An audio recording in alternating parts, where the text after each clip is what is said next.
xalay UK laga sii daayay muuqaal documentary oo laga sameeyay orodyahankii Mohamed Farah oo sheegay in si sharci darro lagu geeyay Britain.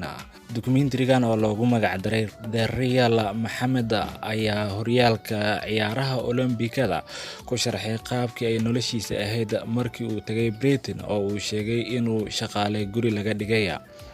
Booliska ayaa markii hore sheegay in ay qiimeynayaan xaaladda, haatan ayaa sheegay in ay baaritaan bilaabayaan. Taliska booliska ayaa sheegay in la baarayo sheegashada Mohamed Farah ee ku saabsan in qaab tahriibin lagu geeyay UK iyo in guriga lagu adoonsaday sida uu qoray wargeyska Daily Mail. Orodyahankan 4 jeer ku guuleystay horyaalka Olombikada ayaa hadalhaynta warbaahinta qabsaday dhowrkii maalmood ee la soo dhaafay kadib markii uu sheegay in magaciisa dhabta uusan ahayn Mohamed Farah. Muuqaalka xalay la sii daayay oo hore qaybo ka mid ah ay aragtay laanta BBC-da ayaa Mohamed Farah ku sheegay in isaga oo 9 sano jir la geeyay UK, magaciisa saxdana uu yahay Hussein Abdi Kahina.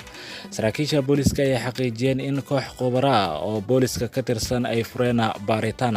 Afhayeen hadlay booliska ayaa sheegay in ay la socdaan wararka ku saabsan sira Mohamed Farah oo ay hadalhayn badan ka sameeyeen warbaahinta gudaha Britain. Dhanka kale, lamaanaha lagu eedeeyay in ay si sharci darro Mohamed Farah ay ku geeyeen UK iyagoo adeegsanaya magac cuni kale ayaa laga yaabaa in ay wajahaan baaritaan lagu sameynayo oo ku saabsan arrintan, iyadoo booliska ay sheegeen in ay baaritaanaha tan ay bilaabeen. Warbaahinta qaar ayaa shaaciyay magaca haweeneyda lagu tilmaamay in ay tahay qofkii Mohamed Farah gurigeeda ku haysatay si uu caruurteeda ugu adeego.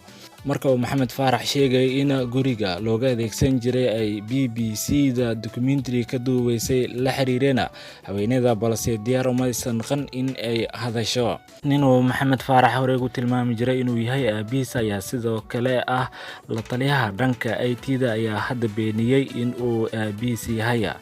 Muuqaalkan ayaa shaaca uga qaaday in aabihiisa beeraley ahaa lagu dilay dagaaladii sokeeye ee Soomaaliya.